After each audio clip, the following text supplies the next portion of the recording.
और 25,935 लोगों की मैंने दारू छुटवा दी है। उसका मेरे राम पास राम जी सारे बाण भाई आने। आज हम मोखरा गांव में पहुंचे हैं और मोखरा गांव वैसे तो खिलाड़ियों के नाम से बहुत प्रसिद्ध है, पर यहाँ पे सोमनाथ जो साध्वी हैं वो भी बहुत वायरल हुई सोशल मीडिया पे।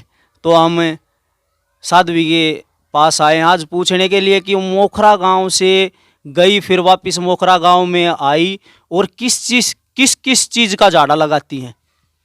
आदेश आदेश जी यहाँ पे जाने का क्या कारण था और वापस आने का क्या कारण रहा।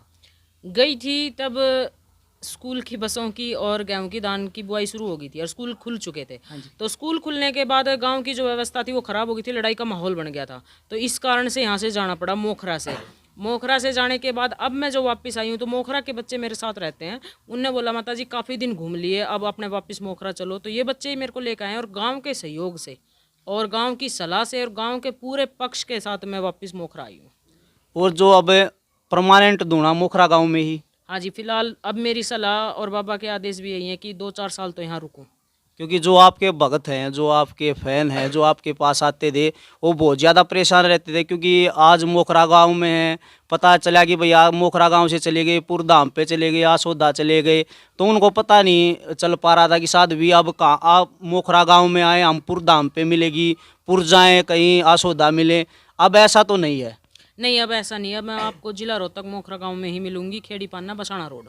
और जो आप झाड़ा लगाते हो किस किस चीज़ का झाड़ा लगाते हो। मैं जी एक तो शरीर में कोई भी रोग हो उन सभी बीमारियों का झाड़ा लगाती हूँ, और दूसरा कोई नशा किसी भी तरह का नशा करता हो उस चीज़ का झाड़ा लगाती हूँ, और कोई निसंतान महिला है जिसके काफ़ी साल से बच्चे नहीं हुए, परेशान है, सब जगह से हताश हो चुकी है, उसका भी झाड़ा लगाती हूँ। क्या झाड़ों से इन चीज़ों का वास्तव में समाधान हो सकता है। हाँ, क्योंकि हम झाड़े जो चलते आ रहे हैं वो तो पुराने ज़माने से चलते आ रहे हैं, कोई आज कोई नई बात तो है नहीं। हर 10 किलोमीटर पे झाड़े लग रहे हैं, पर हमने तब से सब कुछ इकट्ठा किया है। और मैं एक बात और कहना चाहूँगी, 5 मई से ये इसकी धुने की तपस्या चालू हो रही है मेरी, और उसी दिन बाबा का जन्मोत्सव है। तो जो भी भगत संगत या यूट्यूबर आना चाहता है तो वो भाई आ सकता है, यहाँ किसी से कुछ नहीं कहा जाएगा। और अगर लगता है कि आप यूट्यूबर भाई पाखंड को बढ़ावा दे रहे हो तो बेशक मत आना। यहाँ पे प्रसाद चढ़ाया जाता है या कुछ जो भक्तजन आते हैं उनसे कुछ पैसे लिए जाते हैं, जैसे झाड़ा लगाने के या शराब छुटवाने के, किसी चीज़ की आप आशीर्वाद देते हो, उसका कोई फीस लगती है। अपनी इच्छा से चढ़ाओ चाहे लाख, पर हम अपने मुंह से ये नहीं कहते कि भाई यो चढ़ा वो चढ़ा वो चढ़ा, ठीक है। और जो प्रसाद है, प्रसाद के तो भाई देख गोड़ा चीनी मोल आओ हैं, और अपनी दुकान भी ना है। एक भाई है कलानौर का, उसने कर रखी है दुकान, क्योंकि पर है मेरे अंडर में। क्यों है? क्योंकि पिछली बार भी जनता के साथ बहुत मतलब कि धोखाधड़ी हो गई थी, इस कारण से हमने अब की बार प्रसाद की खुद ही दुकान करवा रखी है। वो भाई अपना पेट गुजारा कर ले है, 2 बच्चे हैं उसके, अपना सही काम चल रहा है उसका। विवादों में रहने का साध्वी का क्या कारण है कि क्योंकि साधु संत तो भजन करते हैं, मंदिरों में रहते हैं, आपने अब यहाँ पे भी जो धूणा चेतन किया है वो भी यहाँ एक घर है, तो साधुओं की जगह तो मंदिर में होती है, मंदिर में पूजा पाठ करते हैं, डेरे होते हैं, हर एक गाँव में होते हैं, तो आपने इस घर को ही क्यों ये सोचा कि भाई यहीं धूणा चेतन करेंगे। देखिए जी, जो मंदिर था मोखरा मंदिर, उसमें गाड़ी खड़ी होने की व्यवस्था नहीं है। मैं आज भी कहूँगी ये बात, दोनों तरफ जोड़ है, और स्कूल भी है सरकारी, और गाँव के बीच में वो मंदिर है, तो वहाँ मंदिर में नहीं हो सकता। इतनी पब्लिक को लेकर मैं नहीं रह सकती मंदिर में। दूसरी बात, जहाँ इंसान अखंड जोत लगा दे, धूणा चेतन कर दे, जहाँ चिमटे त्रिशूल गट जाएँ, तो वही जगह धाम बन जाती है। वो तो मन की धारणा हो है। और पहले भी मैंने यहाँ 15 दिन झाड़े लगाए हैं, तो जनता खूब आई थी, कम से भी कम दिन के 10,000 आदमी आए हैं, और यहाँ काफ़ी अच्छी मतलब कि रश भी रहा है, जिसने भीड़ के आकर हैं, और संकट भी कटे हैं। तो जहाँ अखंड जोत होगी, वहाँ धूणा लग गया, तो वहाँ संकट तो अपने आप ही कटेंगे। मन से माना जाता है कि भाई ये धाम है या घर है। एक पत्रकार साथी हैं, वो आपके जो धुना आप जहाँ पे भी चेतन करते थे वहाँ की वीडियो डालते थे। आजकल वो आपके जो जितनी भी वीडियो डाल रखी थी वो सारी या तो डिलीट कर रखी है या प्राइवेट कर रखी है, वो तो उस भाई को पता। और वो आपके खिलाफ बयान कर रहा है, कुछ वीडियो बना के डाल रहा है, उसको आप क्या कहना चाहोगे। कोई बात ना, वो अपना भाई है गोलागढ़ गांव का, तो वो कर रहा है जो भी कर रहा है। देखो, अब उस मुद्दे को मैं उठाना नहीं चाहती, उठाऊंगी तो फिर वो उधर से वीडियो डालेगा, मैं इधर से वीडियो डालूंगी, तो उसमें विवाद बढ़ेगा। तो मैं यही कहना चाहूँगी, जो भी वो कर रहा है, उसने वो जो मेरे खिलाफ वीडियो डाली थी वो सारी वीडियो डिलीट कर दी है, या प्राइवेट कर दिया, या कुछ भी कर दिया, मेरे को नहीं पता है, पर वो स्क्रीन पर अब दिख नहीं रही है। हाँ, मेरी उसके पास कम से कम 1000-1500 वीडियो थी, वो सब भी उसने प्राइवेट कर दी। किस कारण हुआ, क्या नहीं हुआ, उसने जितनी 5 वीडियो बनाई थी उसमें कोई सबूत नहीं, अपने मुंह से मतलब कि कहने लग रहा है साध्वी ऐसी है, साध्वी वैसी है। जो उसने छुप छुप के वीडियो बनाई थी इधर उधर प्रसाद की, बच्चे बैठे हैं उनकी, बच्चे हुक्का पी रहे हैं, मैं हुक्का पी रही हूँ, इधर उधर की वो वीडियो बनाई थी, वही सब स्क्रीन पर लगा के उनमें कहने लग रहा है। उससे मेरे कोई फ़र्क ना पड़े, दुनिया यूँ ही भोगती रहेगी, मेरे कुछ आना जाना नहीं है और मैं अपना कर्म करती रहूँगी और कर्म करने से मुझे कोई रोक नहीं सकता। क्या साध्वी सच में किसी षड्यंत्र का शिकार हुई है? क्योंकि वो आपके पास रह रहा था, फिर पास रह के कोई आदमी पहले तो आपके बड़ाई करता था, फिर वो आपके विपक्ष में वीडियो डालने लगा कि साध्वी ऐसी है ऐसी है। कोई साजिश का शिकार तो नहीं हुई साध्वी?